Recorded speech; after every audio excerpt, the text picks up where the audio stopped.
Loss is loss. Loss is loss. And with loss typically comes grief. Now, I've said in recent messages that when we think of grief, we typically think of losing someone to death. But loss comes in so many forms, and we all know that. Losing jobs, whether you choose to leave or you get fired or laid off, friends moving away, that's a loss. I can remember one time, and I'm going to digress for a second.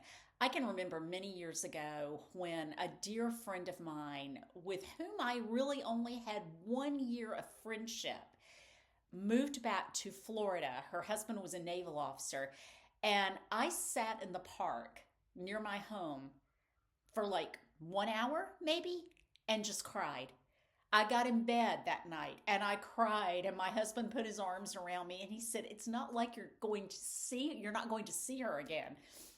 And we did stay in touch, visiting each other for a few years, but then now it's just Christmas letters, but I always hold her in my heart.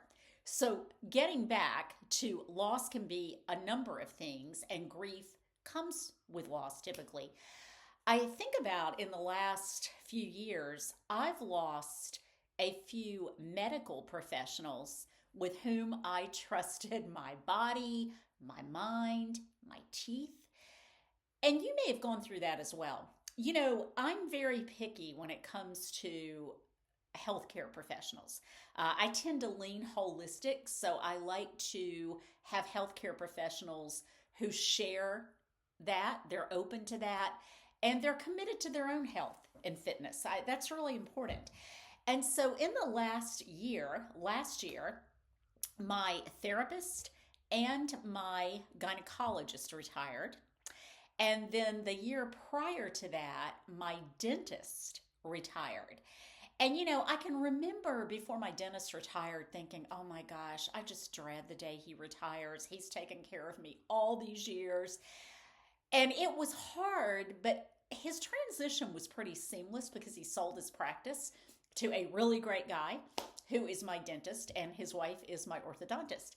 And so I'm happy that my former dentist is enjoying his retirement. I'm grateful for all the years he took care of me and my children.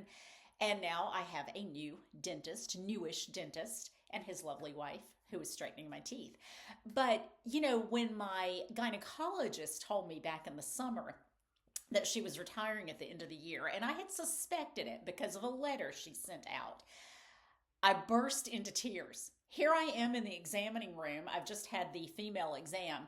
And she said to me after I got dressed, "Well, I just want you to know I'm retiring the end of this year." And I lost it. I just started bawling because, we have these personal relationships. This is a very personal thing.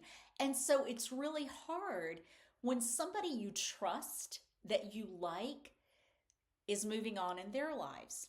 And I'm sure she has her own grief as she enjoys her retirement. Same thing with my therapist. I did hold it together, although both of us were getting a little misty-eyed.